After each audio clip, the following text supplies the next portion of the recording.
boss asked me to be his secretary. I agreed and ignored my husband's warning. He made me regret it.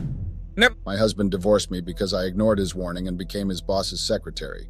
In my defense, I would say I thought he was a weak man, but then he showed me that I had leaped for a high turn. My husband had made me regret going against me. Well, I don't regret being divorced from him. I regret the fact that he has now made my life a living hell, all because I didn't listen to him. I thought I had it all planned out in my head. I thought he was a pansy. I saw him as weak, and I had wanted to go for someone higher up on the food chain. I was looking out for myself, and I would not be made to feel guilty for that. However, my husband made me regret sleeping with his boss. I just came on here to rant and say that I don't deserve it. I didn't deserve how my husband did me dirty because I didn't want to settle for the life he offered me and had decided to go up even if it meant spreading my legs. I'm not going to hide my words like I've read in the other stories here. I'm going to be direct and not use any fake names because my husband has already done enough to make me ashamed, and I am a shameless human being. I don't care because it's not as if you all can find me and come and beat me up in my house or have me kidnapped, which you cannot. My name is Melly and I'm 28 years old. My husband's name is Jake and he's 33 years old. Should be 34 by August. I love this man to the best of my abilities. And when I saw an opportunity and wanted to grab it, he warned me not to. Like, can you imagine that? He had refused to go for the jugular when he had the opportunity. And when I had wanted to go for it, he decided that he wasn't pansy enough and decided to warn me and then flex his muscles at me at that point. I'll tell you guys what happened, and then you can tell me if I had done anything wrong in the way I had handled my marriage. Don't get me wrong. I didn't want my marriage to end. I didn't expect my marriage would end when I was about to take the path I took. I never foresaw the end of my actions when I was about to begin. I never expected my husband to take it that seriously. And then I was served divorce papers. Before I go into everything and how my marriage crumbled, I think a backstory will serve as a basis for understanding my story. I got to know Jake when I was a coffee girl. Yes, I had been working as a waiter at a coffee shop part-time to be able to sponsor my going to college. I had worked at a coffee shop, a bookstore, and a warehouse. I had done all this to be able to afford college. My scholarship had only covered tuition, and I had to make up the test for my feeding, my rent, and miscellaneous expenses, so I was working my ass off as a college student. I took on shifts till I had almost fainted. This was where I had met Jake, actually. When he saw my shaking hands as I served him his coffee and asked if I had gotten the required amount of rest a human body needed because apparently I looked like I could slump and die at any time back then. I had told him to mind his business, and 5 minutes later I had crumbled to my feet with coffee in my hand, and the liquid spilt everywhere. Turns out he had been right. Anyway, I got the message, and my boss had sent me home that day. Guess who had escorted me home that day? Jake, of course. He had wanted to make sure I didn't have a fainting spell on the way back to my house. He also exchanged contacts with me that day just to check up on me. This was how Jake and I started talking. I had first found him annoying and had seen him as shown off, but with time he had proved that he was actually a cool fellow. He was working on his master's degree. That was why I was seeing him around the college campus. I hadn't bothered to ask what he was furthering on. I had just hung out with him when I wasn't working my head off, or when he had time to hang out with me. I had told myself that we're just friends and we weren't going to date. He wasn't the type of guy I like. He was nowhere near the guys I usually dated. However, I don't know how he had made me start dating him. One minute I was laughing with him about the tacos we had gotten, and the next he was asking me to be his girlfriend. I had accepted, of course, because I was curious to find out how he would woo me, how he would treat me if I was his girlfriend. This was curiosity on my part, so I had accepted to go out with him. By this time I was done with college and he was done with his master's and was working for a firm. A digital marketing firm that handled the advertising of famous advertising of popular influencers and celebrities. It was good work. I was also done with college and was looking for a job while working as an assistant cook in a bakery. I loved cooking and I dreamed of opening my restaurant one day, but I was all in for putting in the work. Well, back then. Anyway, fast forward 2 years later, Jake proposed to me and I loved him enough to envision my life with him forever. And he had plans.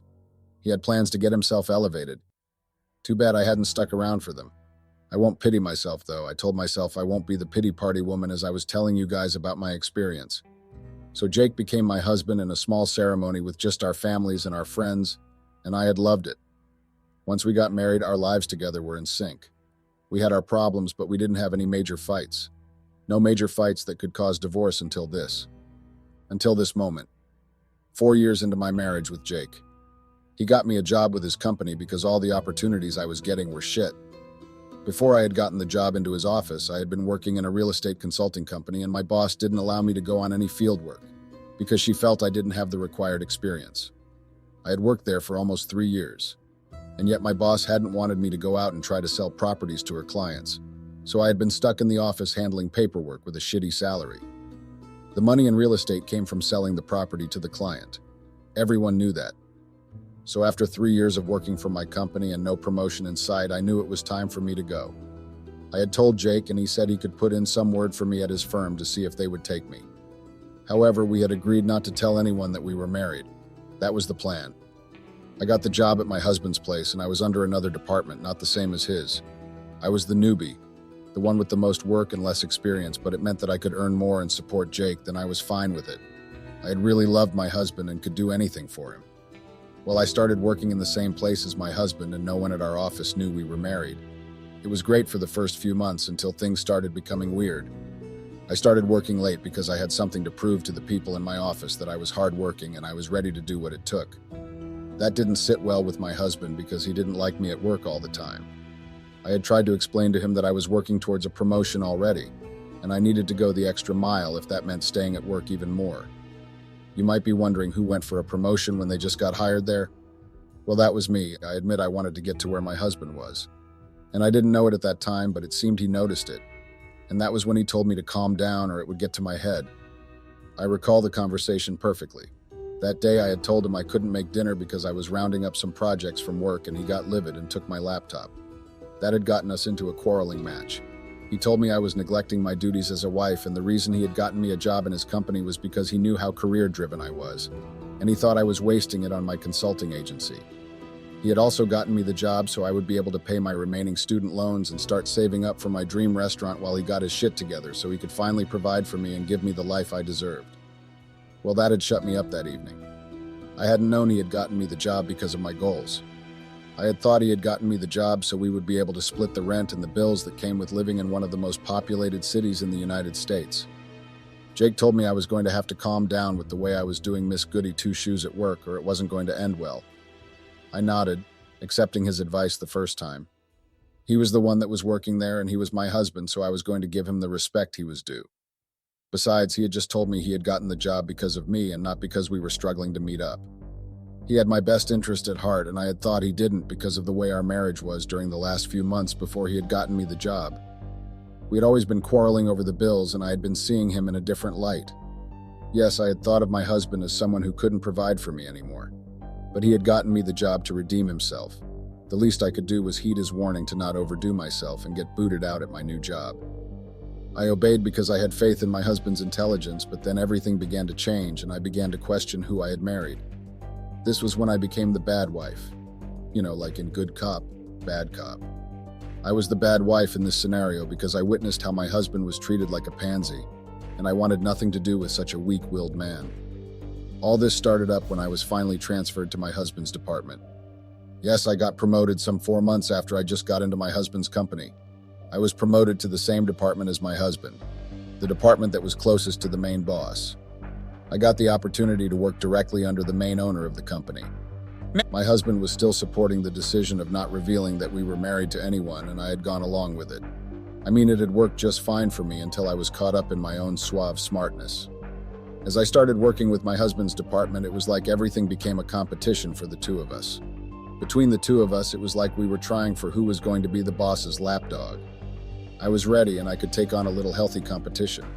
I was even happy that of all the people I got to compete with, it was my husband. I became competitive once again, and everything in our lives, our marriage, our home, became grounds for a fight. Then the big break came. The main boss walked into our office and asked us to come up with a boom idea that would sell out a client's product. My husband and I were to come up with this because we were the product managers on our team. Although I was just his assistant, the boss had changed all that and made me a fair player. I worked day and night, and when the day to pitch out ideas came, it was my idea that was chosen. That day sparked a changing day in my marriage. I'll admit I felt superior, and the pride got to my head because I had to witness my husband being shouted at, and he had just stood there accepting it. Well, it wasn't as if he could have shouted back, but I had at least expected him to defend himself. Like say why he had gone the route he had gone on the project, but my husband had just sat there and took it in while his boss shouted at him. I didn't like weak-willed men. I already had to deal with the fact that I had to work and earn my money. I was already saddened by the fact that I couldn't just be a rich housewife spending my husband's money whenever I saw fit. But I had to stomach seeing my husband being a pansy to his boss. I couldn't stomach that, so I thought it was time to sow other options. I decided a plan to get closer with my husband's boss. I was desperate and didn't like my husband being someone they could shout at. At first, I had done it to help him, gotten close to his boss so I could put in a good word. I would stay late at the office so I could get the boss his dinner and always made sure to engage in small talk. I became my husband's boss guard dog in a month, and my husband was so livid about it that he had asked me to tend in my resignation letter immediately. He wanted me gone from the firm Biva I was climbing up the ladder, and he was not. Like I had said, I had tried to help my husband when the opportunity came. And it did. There was a business deal, and I told my husband how we would go about it so we could benefit from it. I told him if we played our cards right on the business deal, we could reap big from it. But my husband once again wanted to be the one calling the shots and was insisting I resign. He kept on insisting that I resign, but what did I do? I didn't listen, of course. He couldn't make me hand in my resignation letter, so I knew the next thing he was thinking. This was when his boss then asked me to be his secretary, to work directly under him. I mean, who would have said no to that kind of opportunity? I definitely didn't, and the plan I had told my husband about was still in the works. The plan my husband had was too weak to accept. I told Jake about his boss's offer and how I was heading up the office ladder and was now his boss's secretary. He had warned me not to accept it, but everything had gotten to my head, you guys. The idea that I could be better than my husband at work had gotten to my head, and that was what being the secretary to his boss meant. My husband was livid, and I knew what was going to come next. Divorce. He was going to want to divorce me, and I was going to be free. That was how I had seen it in my head. Then I would seduce my husband's boss, and we would start sleeping together, and once I was free from my husband, his boss would pop the question, and I would be my husband's boss. I had planned it out in my head. I had even gotten the seduction of my husband's boss part on lockdown. Don't judge me and say I was married and openly cheating. My husband was planning to divorce me. I needed a backup plan just in case the main plan that I was hatching didn't work. My husband's boss wanted me. I could see it whenever I got close to him. I don't know if my husband knew his boss wanted me. Maybe that was why he had warned me in the first place not to accept to be his boss's secretary, but it was too late. I was prideful. I was stubborn, and I took the fall for it. I can still remember the look on my husband's face when he caught me and his boss screwing in his office. He had looked like I had stolen his favorite candy, and then he had looked resolved. I thought I had done something. I thought I had hurt him. I didn't know how the tides were about to turn in on me. But don't blame me. In my defense, I knew Jake wanted to divorce me. He was not talking to me whenever we were home together. He had moved out of the master's bedroom, and on more than one occasion I had heard him talking to his lawyer. I had confirmed all these things before I moved in on his boss. My husband was tired of my act of defiance over and over again. He didn't like that I was beating him at his office game, and he was going to divorce me. I wanted to show him that I could survive without him, so I had gone for the man who mattered, the one who was at the top. Well, you all can rest easy because I got what was coming for me. You can say I got my karma. My husband served me divorce papers as I had known. Remember the big project that he hadn't acted on? Well, I had acted on it, and my husband had enacted the perfect revenge on me. I got kicked out of his house, but not before he promised that I was going to wish I had never crossed him at work. That he had offered me an opportunity to be better and do better, but I had turned him into the villain. Well, I told him how I didn't like how happy he was to stay at one place for the rest of his life. He needed growth, and he needed to be pushed. I had just wanted what was best for him, and he laughed and said what was best for him had been to never marry in the first place. Apparently, he had thought we were in love. He had thought that I would be content to grow with him, which I was. Don't forget I had given him an idea, and he had said no. He probably saw the future of my luck running out. That was definitely it. I handed the divorce papers over to him at the office the next day and had consoled myself because in the end I had caught the big fish. The next day I got called to the boss office and was questioned about a client's work. The one I had told Jake about, the one I had seen as my big break. I had botched that project. This was my client, and I had done so many things wrong. I had increased the price by over 10%. And then I had given substandard because I wanted to cart away with a huge sum of money without being caught. I should have gotten away with it. The only other person that knew about it, and that was because I had told him, was Jake, and he had ratted me out. It hadn't even been up to 6 hours since I signed the divorce papers, and he was already ratting me out. I got called into my boss's office after my first rodeo, for which he had forgiven me for, but was only willing to let it go if we split the money I had gotten from the client. I had agreed to share the money with him, but then when I got called in again, it was for a different thing. The boss had been livid because it turned out that someone was blackmailing him for sleeping with me in the office. There was a rule on no office sexual fraternization, and someone was blackmailing him and he thought it was me. In fact, he was so sure it was me. But I knew it was the handiwork of my ex-husband. I don't know how he did it, but my boss was already drafting my sack letter. I had been cool and collected when that door closed. I had planned, but plans failed. At least I still had my backup money. I hadn't even gotten home and the police were under my door. Apparently, I was under arrest for deceiving my client and scamming him of money. I was taken to the police station and my husband was there with my client, whom I had scammed because I wanted to make money quickly and get out of the building life with my husband. I didn't have the patience to stay with him and build, and I was reaping the consequences of my get-rich-quick scheme. Luckily, I had only tested it out on one person. Unluckily for me, I was no longer under the company, so the charges were against me. I was taken to court, and obviously they won against me. I had to pay back the money and then pay the option of fine or serve 3 years in prison. The money was still intact in my account, so I had wired it back to the client, and I had to ask my friends to lend me money to use and pay the fine while I served community service. I was stubborn. I know that. I was impatient, and now I was without anything. I was back to serving coffee and trying to make ends meet while my husband made big money. I knew that because I still kept up with commercials and advertisements, and I knew the ones making waves were his projects. The news of what I had done had spread to our friends, so I had no one at my back to just tell my side of the story to. And that was what I came here to do, to tell my side of the story. I was back to square one because I hadn't waited it out with my husband, but I still don't deserve this. I've been without a well-paying job for the past month. I have no savings and no idea how I'm going to afford my next rent. I might have to move back to my parents' house, but I doubt they would welcome me back. It was either that or succumb to the raging madness inside me and let the guilt over what I had done swallow me.